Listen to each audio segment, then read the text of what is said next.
Als Chauffeur bin ich der Chef des Fahrzeugs, aber vor allem auch der Chef der Hauptstrasse. Also die Polizei macht ihre Arbeit gut, aber ich kenne den Raser von Ettigen auch ohne Nummernschild. Also mit 350 PS unter der Hupe, einem Sonnenaufgang entgegenfahren. Gibt nichts Schöneres. Also was ich gar nicht mag verleiden, sind die Reisebüsse und Tramlifahrer. Die Flaschenputzer haben das Gefühl, sie haben da irgendein Intercity unter dem Vödeln. Ja, komm, Abfahrt. Jetzt aber das, was wir hier machen, das ist noch Handwerk. Die Hornnadelkurve nach Arbeitschweilhofen, die schaffen nur 3 von uns. Und ich bin der Beste. Grüezi.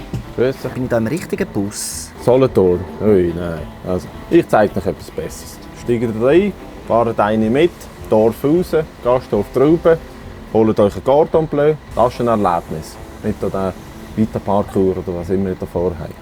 Ja, das mit dem Gruß, das kennt man natürlich.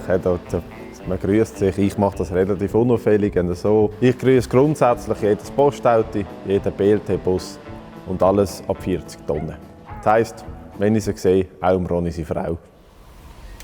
Dann ist mir mal hinten in einem Vierer eine Frau eingeschlafen. Dann habe ich sie bis ins Depot gefahren und von dort in den sicheren Hafen von der Reihe. Ja.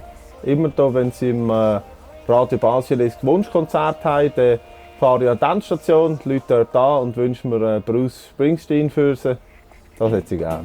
Wenn jetzt hier mal jemand kommt und hat das Portemonnaie vergessen, hat das Geld nicht dabei, dann tue ich auch mal das 5 Kilo Grat sein. Mache allenfalls einen Strich auf den Deckel. Weil für mich soll eine Busfahrt sein wie ein Wochenende im Wellnesshotel. Wenn es fertig ist, ist man durchgenudelt und voller Erinnerungen. Für mich ist Buschauffeur der schönste Beruf auf der Welt.